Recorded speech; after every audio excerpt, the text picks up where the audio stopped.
would like to congratulate Mr. Tafoya for receiving the Golden Apple Award. He most definitely deserves it. Mr. Tafoya was my former math teacher in middle school, but his teaching did not stop there. He has been one of the most considerate, helpful, and loving teachers I have ever had. My junior year in high school, I had no idea what I was learning in my math class. I was struggling and did not understand what I was being taught. Of course, I asked my teacher for some help, but still was confused on the subject. I knew without a doubt I could count on Mr. Tafoya to take time out of his schedule to sit down and help me. He has always taken care of all his students like we were his family. He is always there to help any of us, past or present students. It is a privilege of being able to get to know you. You have influenced me as a student in many ways, but mostly to always try my best. You have had a hand in helping me be successful every day since I was at Cochiti. It is with great pride that I present to you my mid-school math teacher, Mr. Gerald Tafoya.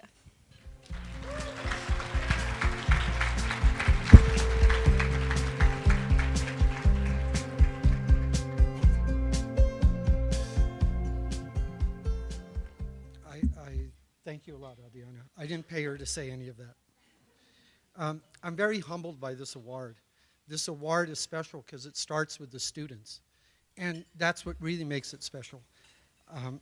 It should probably go to my students for just putting up with me every day, but they gave it to me instead.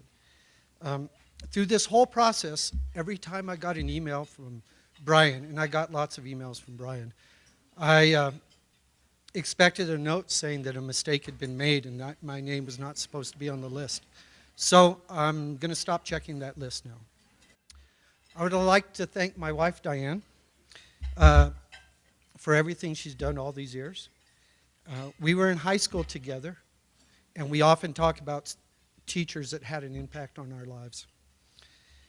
My mom, who knows how much I did not like going to school growing up, and I know my dad is up there laughing at his kid that never went to school getting an award for being in school.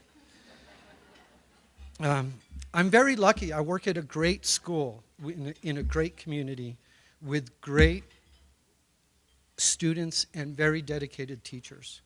A principal that gives us a free hand on how we teach. And with that trust and that freedom, you're able to meet the students where they are. And where they are 6th, 7th, and 8th graders. And one of the joys of teaching 6th, 7th, and 8th graders, you get to see them come in as little 6th graders and mature up to 8th graders ready for high school. And that's really pleasing to me to see them do that. I often tell Diane that there's more to teaching than that lesson plan we come up with for every day. Sometimes, I have to read this because it's a lot. Sometimes you're a social worker, sometimes a counselor, a mentor, a referee, sometimes a dictator and a spy.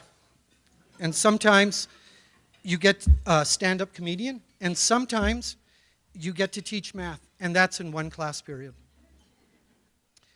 I try to use a lot of experiential activities in my classroom.